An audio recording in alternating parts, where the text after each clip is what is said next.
An Australian education delegation is in India this week as part of a strategy to ease concerns over recent attacks on Indian students. The international effort involves initiatives to improve the lives of foreign students in Australia, including better safety and increased work rights. The government says the issue will be on the agenda at tomorrow's COAG meeting in Darwin.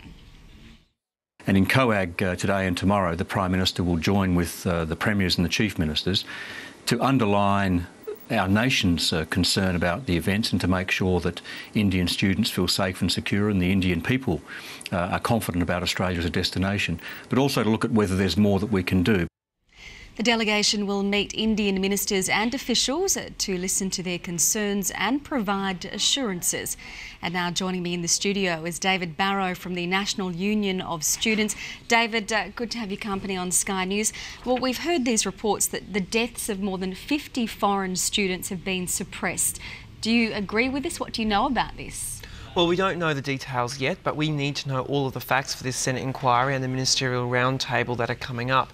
The reality is, for international students in Australia, they face ongoing problems: transport concession cards, accommodation, workplace issues. What we want to see is all of these issues brought to light for the Australian society, and we want Australian government to take action.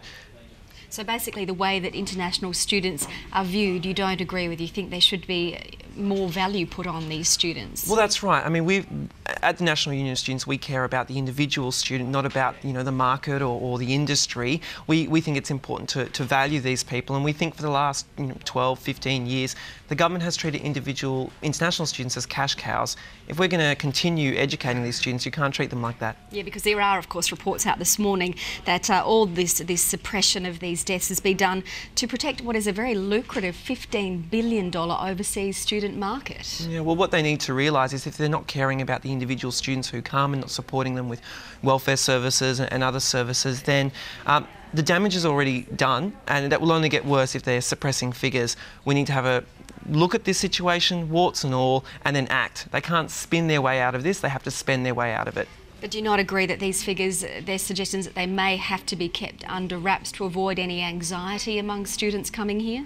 Well, I think the greater anxiety is going to be for those parents who are sending their kids to Australia to study, and we've got to really care about that, and also make sure that we know everything that's going on. At the moment, we don't know everything that's going on. There's a lot of murkiness down there in the industry. As we just mentioned in that last story there, we are seeing Victorian police trying to work with the Indian community. There are delegations over there trying to ease fears. What about universities? What roles should they be playing? Look, universities can do a lot, and they are doing a lot, but we've got to remember that a lot of students, potentially 70 to 80%, are in the TAFE and private education sector, and it's those students who suffer some of the worst issues and problems in this country. We need to see better regulation over on that side, because if we don't, that's where we're going to see the problems.